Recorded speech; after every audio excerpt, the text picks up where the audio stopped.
Galatians 6:6 and 8 NLT. Those who live only to satisfy their own sinful nature will harvest decay and death from that sinful nature.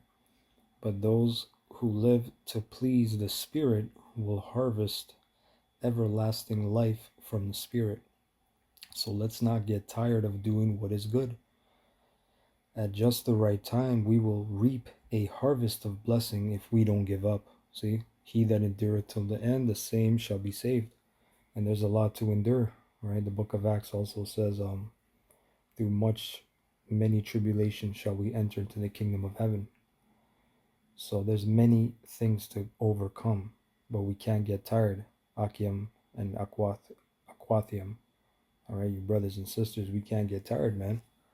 You know, even though our bodies feel like they're giving up, you know, you just feel completely lost sometimes in the sense of, you know, where your carnal life is. You know, you're not placed in where these other people are placed in your age group. You know, some brothers are well off. That's, you know, that's a blessing.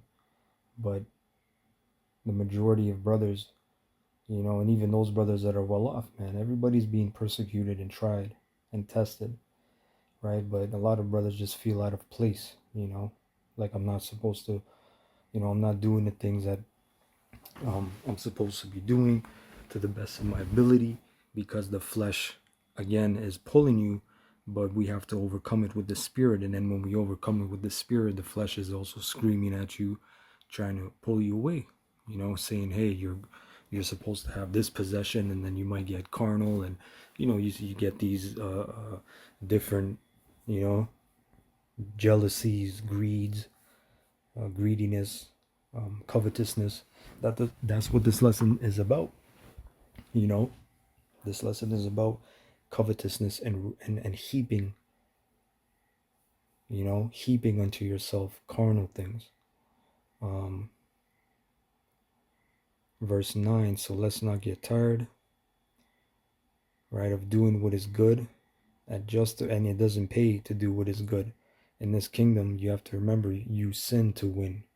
That's the thing, man. You sin to win in this kingdom. That's a lesson right there. You got to sin to win. The more iniquity you commit, the more of an antichrist spirit that you're in, right? Anti-Mashiach. Okay, Satan's like, good job, man. Here's a pat in the back. Here's a blessing. Okay, you see people doing coke, selling drugs, you know, selling guns, kidnapping people. They're driving nice cars. Okay, yeah, they got court dates, but they got good lawyers. They got properties. You know, they're living life, man. They're doing their thing. Okay, you have people doing things on the low, right? Sinning and winning. Hey, man, and you're struggling, man. You know, the brotherhood is struggling. The brothers are struggling, man. Things are getting tighter. But that's all part of it. Okay, that's part of the enduring. It says at just the right time we will reap a harvest of blessing if we don't give up. Therefore, hey, that's a great thing, man. A harvest of blessing. I don't want a harvest of curse. You know, I want a harvest of blessings. Right? It says, therefore, whenever we have the opportunity, right, we should do good to everyone, especially those in the family of faith. Right? The opportunity. Let me look up this word real quick. In the Greek, kahiros. Due measure, a measure of time. Yeah, it's pretty much self-explanatory.